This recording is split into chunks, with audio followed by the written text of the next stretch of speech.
That makes the transition that much easier and smoother here. This is the final stage. Sweep and fall.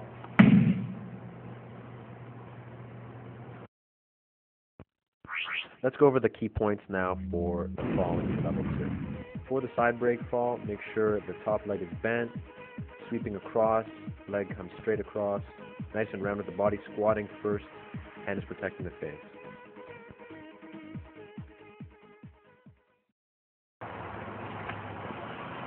We've seen the side soft roll done outside. Let's break it down in the dojo and develop it properly. Of all the falls and the break falls, this one probably gives the most trouble to as many students.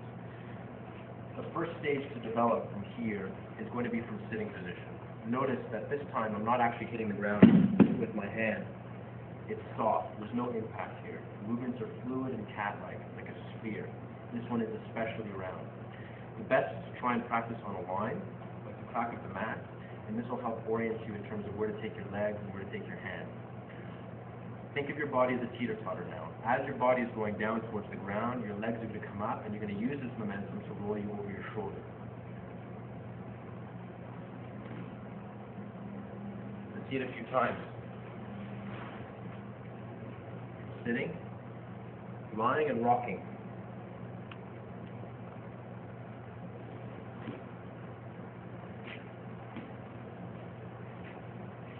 Your head never touches the ground, and you have to use your hands in the same direction as your legs to get the momentum and to point the direction that you're actually going. So if my feet are going over my shoulder, my hands are going to help and point in the same direction, hands and feet together.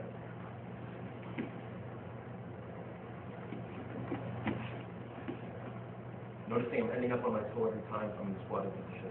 This is for balance now. Make sure you finish in a good base with your toe on the ground and your legs 45 open from here. One knee is down, one leg is up. This will be right. Finishing this way is wrong. Close inside, and open now, and a comfortable position. Let's go over some common mistakes from the sitting position now. All the mistakes have to be wiped out at this stage. If you have mistakes here and you go to standing, this is when you're going to hurt yourself, and you'll be out of training, you'll never get it. You have to get it from here first, and then go to standing.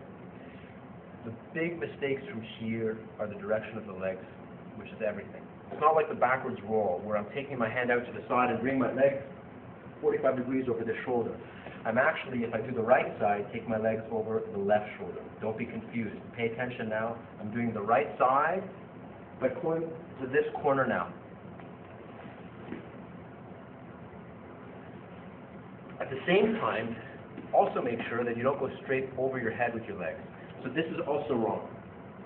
The head is never touching. I'm going over to the corner. Back, 45 degrees.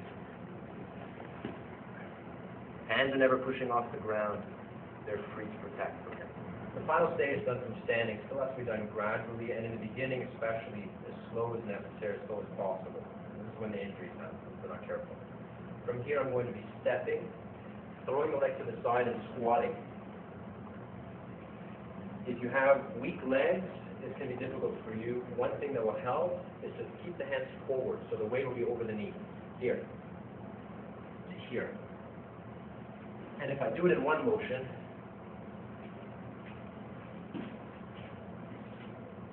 it's very smooth. Let's see it a few times. From here. You'll notice that when I stood up from the roll, I took some distance backwards, and I stood in fighting stance. Whenever I'm making any kind of transition, either from ground to standing or standing to ground, this is when I'm the most vulnerable. It's changing of position.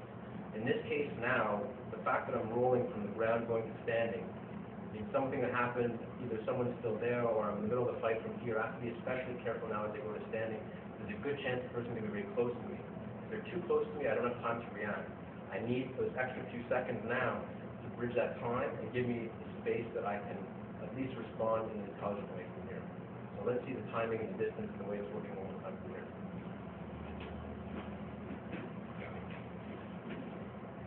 One or two steps is enough. It can be like a shuffle. It can also be like a jump.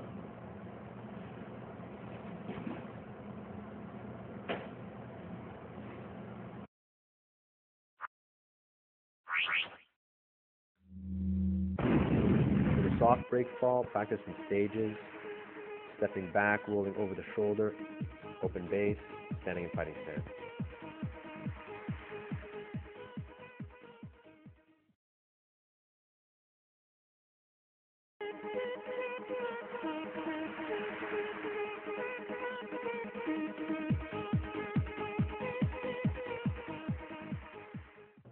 We're going to do now with knife threads.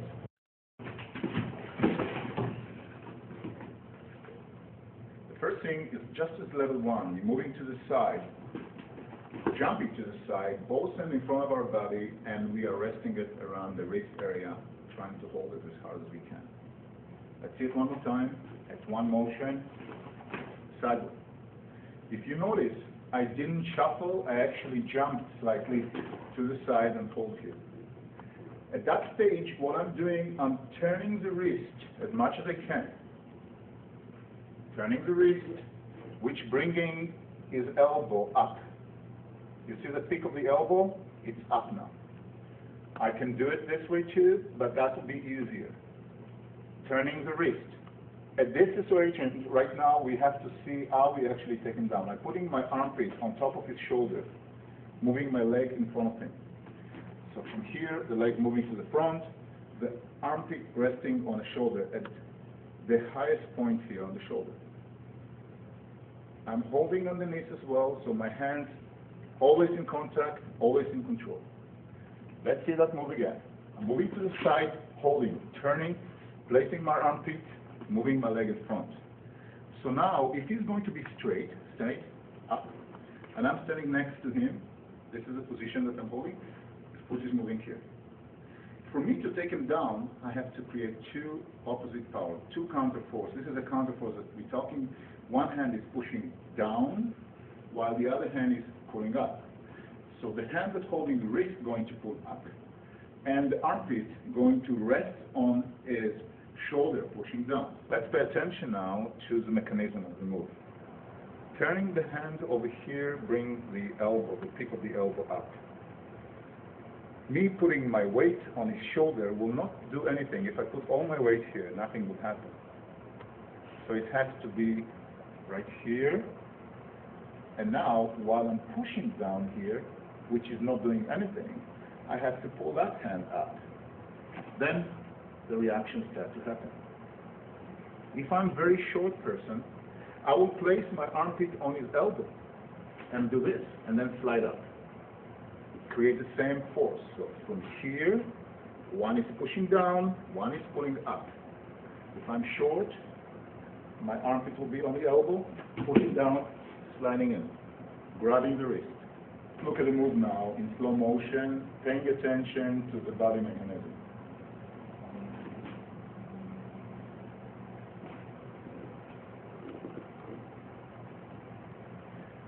When I'm getting to that position, the next stage is taking him down. Taking him down has to be very wisely. If my left foot, that's right now in front of his body, going to stay there, basically, I'm blocking myself from taking him down. I can take him down only to this area, right here. I will try to stand up in fighting and fight standing, but many times it's not realistic. If he's coming with a lot of force, I have to go down and break his arm on the way down. So what I do here, I'm going to slide the leg underneath him.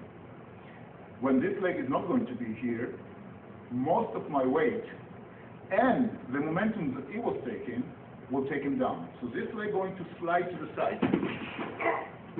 I'm lying down 90 degrees to him, creating a strong pressure on his shoulder, lifting this part up. This has to be all the time lifted up. If I don't lift it up, he will try to struggle and stand up. If it's going to be down here, go up, try to go up. Yeah. If I lift it up, he's restraining, he cannot move. This is a position that you really have to control by lifting this part up, closing the armpit strongly here. Breaking the arm now can come in three different ways. One is by lifting up, which creates pressure. Two is giving a pressure to the wrist and opening. The knife will be in your hand. Usually with the palm of your hand to just the top of the knuckles. Here will open the hand. Close your fingers. See the fingers open, close. Here. Got nice? Second option, which is my favorite, is you hold the hand the same way as you hold, bring the knife to 90 degrees, hold the knife strongly. So you break the arm to 90 degrees. Doing that is very simple, just pull this part to you. Now you push this elbow down while you're lifting the wrist up. This is a very, very strong, sharp pain, elbow and shoulder, from here to here. After the knife was out, you have the option to grab two fingers or any finger and press it to this direction. This is a restraint and control, and basically now you can negotiate with the person. Let's go over the key points now for the level 2 defense of the knife. As the knife comes down, jump out of the line of fire, grab the wrist with both hands. Turn the wrist as much as possible, pointing the elbow up, and come with the armpit onto the shoulder while stepping in front with the leg. Create a counterforce by lifting the wrist up and pushing down with the armpit. From here, the leg that's in front jumps forward, remaining 90 degrees to the partner. Multiple finishes now, pulling the wrist up, pressure on the shoulder, pressure on the wrist, pushing the wrist to you, or now the elbow lock, which is elbow and shoulder together now, 90 degrees on the elbow.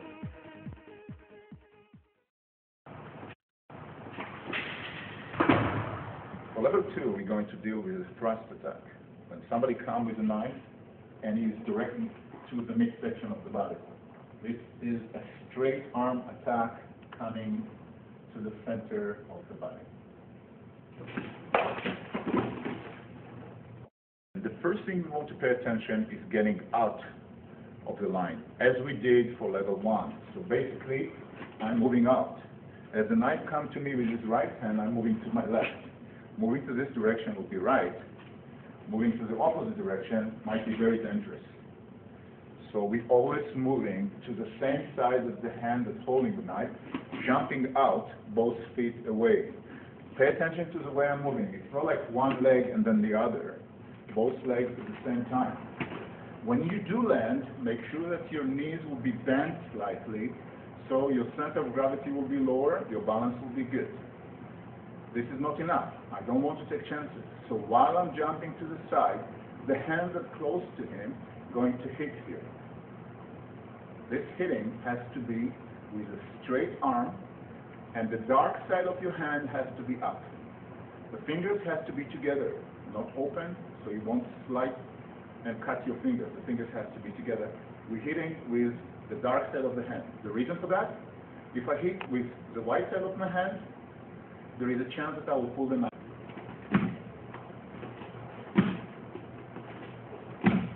At the same time, the other hand grabbing the wrist. As we remember from level 1, we want always to have control on the hand that we see that's grabbing the knife. Whatever hand you grab the knife, we have to grab that hand. So, moving to the side, grabbing with the other hand, very close to his wrist, going to create a lot of opportunities from here to many attacks. So now we're going to train on doing 3 things at the same time. 1, moving as a jump to here, 2, this, and 3, this, all at the same time.